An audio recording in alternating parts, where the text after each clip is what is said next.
केरला के breast tax का पाखंड इस तरह से पूरे भारत में फैला। ब्रेस्ट टैक्स मतलब? टैक्स का नाम था ब्रेस्ट टैक्स। और अगर स्तन ढकना चाहती हैं तो टैक्स देंगी मूलाकर्म।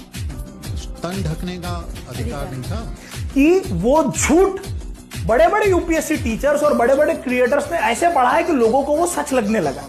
जिस समय पे इस पाखंड का तफसील लेने के लिए हम निकले तो हमें the Cochin caste and tribes करके 20वीं शताब्दी के पूर्व में लिखी हुई एक किताब मिली। उस किताब में केरला के विभिन्न जातियों और मानवीय प्रजातियों के बारे में विश्लेषण दिया है अलॉन्ग विद देयर फोटोग्राफ्स। तो जब हमने ये निकाला तो हमें कुछ ऐसी पिछड़ी हुई जातियां मिली जिसमें से एक आता है भैया आपका कदार ग्रुप। अब ये पिछड़ी हुई जाती है, शोषित वर्ग की जाती है, लेकिन इसके फोटो में सबने अपने ब्रेस्ट को ढक के रखा है, सभी महिलाओं ने। हमें लगा कि भैया टैक्स दिया होगा। फिर हम गए भैया नाथू मलियंस, ये भी शोषित जाती है, हमें लगा इन्होंने भी टैक्स दिया होगा क्योंकि इनकी महिलाओं ने भी अपने ब्रेस्ट को ढक के रखा था। फिर हम गए नायाडीज पे, ये भी शोषित जाती है, इन्होंने ढक के नहीं रखा था, हमें लगा कि भैया इन्होंने टैक्स नहीं दिया था। अब जिस जाति के ऊपर जो नाम्बूदिरी कास्ट है, ब्राह्मण कास्ट है, जिसपे ये आरोप लगता है कि इन लोगों ने इस टैक्स को लगाया, हमने इनकी औरतों को देखा, इन्होंने तो भैया ढक के ही नहीं रखा था।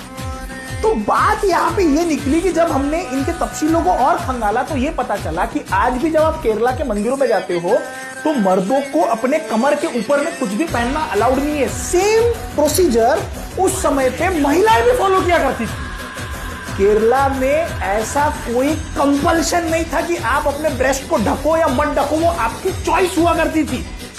उस समय के कितने तो हायर कास्ट की महिलाएं अपने ब्रेस्ट को नहीं ढकती थी, डायरेक्ट फोटोज अवेलेबल है।